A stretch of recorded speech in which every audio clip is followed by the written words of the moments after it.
Assalamualaikum warahmatullahi wabarakatuh. Perkenalkan, nama saya Iksan Saputra dengan NPM 211705137 dari kelas A, Prodi S1 Ilmu Komputer. Di sini saya akan membahas materi tentang teori komputasi, bahasa, dan otomata. Untuk pembahasannya, yang akan saya bahas ialah yang pertama ada teori komputasi, yang kedua itu ada teori bahasa, yang ketiga itu ada teori otomata. Langsung saja saya masuk ke pembahasan yang pertama, yaitu teori komputasi. Yang pertama itu pengertian menurut para ahli. Komputasi adalah urutan langkah-langkah sederhana yang terdefinisi dengan baik yang mengarah pada pemecahan suatu masalah. Masalahnya sendiri pasti didefinisikan dengan tepat dan tidak ambigu, dan setiap langkah dalam perhitungan yang memecahkan masalah harus dijelaskan dalam istilah yang sangat spesifik. Ini dikutip oleh John S. Conry tahun 2010. Jadi teori komputasi itu adalah cabang ilmu komputer teoritis. Teori komputasi itu berkaitan dengan studi bagaimana persoalan atau problem dapat diselesaikan pada sebuah model dengan menggunakan algoritma. Teori komputasi dibagi menjadi 3 ranting.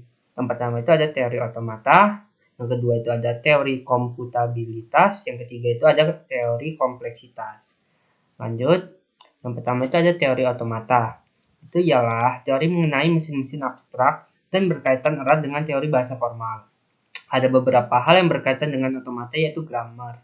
Grammar adalah bentuk abstrak yang dapat diterima untuk membangkitkan suatu kalimat otomata berdasarkan suatu aturan tertentu. Yang kedua itu ada teori komputabilitas. Teori ini bertujuan untuk memeriksa apakah persoalan komputasi dapat dipecahkan pada suatu model komputasi teoritis. Dapat dipecahkan. Memecahkan persoalan yang diselesaikan dengan pendekatan yang berbeda-beda. Yang ketiga itu ada teori kompleksitas atau complexity theory.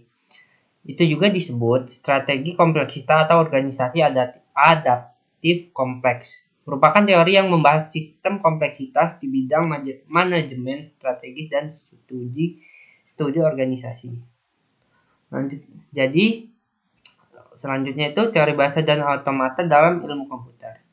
Nah, ini teori memberikan konsep dan prinsip yang menolong untuk memahami perilaku dari suatu persoalan yang berkorelasi dengan teori tersebut.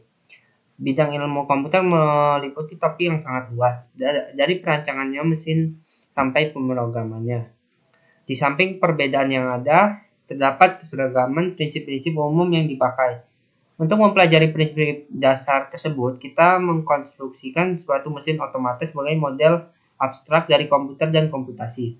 Model ini memiliki fungsi-fungsi yang penting dan umum pada perangkat keras atau pada perangkat lunak di komputer. Meskipun model tersebut sederhana untuk diterapkan langsung pada dunia nyata, keuntungan yang diperoleh dalam mempelajarinya adalah memberikan landasan untuk basis dari suatu pengembangan algoritma. Pendekatan ini juga diterapkan pada ilmu sains lainnya. Next, itu teori bahasa. Apa sih teori bahasa itu? Teori bahasa membicarakan bahasa formal, terutama untuk kepentingan perancangan kompilator dan pemrosesan naskah. Bahasa formal adalah kumpulan kalimat. Semua kalimat dalam sebuah bahasa dibangkitkan oleh sebuah tata bahasa. Dalam bahasa Inggrisnya itu grammar yang sama. Sebuah bahasa formal bisa dibangkitkan oleh 2 atau lebih tata bahasa berbeda. Dikatakan bahasa formal karena grammar diciptakan mendahului pembangkitan setiap kalimatnya. Bahasa manusia bersifat sebaliknya. Grammar diciptakan untuk meresmikan kata-kata yang hidup di masyarakat. Dalam perbincangan selanjutnya, bahasa formal akan disebut bahasa saja. Selanjutnya ada teori otomata.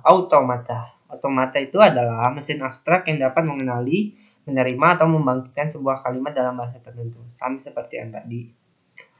Teori otomata ini mempelajari model mesin komputer dengan model matematika. Namun matematika yang digunakan benar-benar berbeda dibandingkan matematika klasik ataupun kalkulus. Model yang digunakan adalah model mesin state atau model transisi state. Terdapat 3 topik utama di teori otomata, yaitu ada finite automata (FI) atau disebut juga finite state automata (FSA). Nah, FSA ini terbagi menjadi deterministic finite automata DFA atau non-deterministic finite automata NDFA. Yang kedua itu ada push down automata atau PDA. Terbagi deterministic push down automata, DPDA atau DPA, dan non-deterministic automata NDPA. Yang ketiga itu ada Turing Machine atau mesin Turing. Nah, tiga topik utama ini akan saya bahas di video yang selanjutnya. Cukup sampai di sini video materi yang saya berikan. Kurang lebihnya saya mohon maaf. Dan saya mohon ampun kepada Allah. Saya akhiri. Wassalamualaikum warahmatullahi wabarakatuh.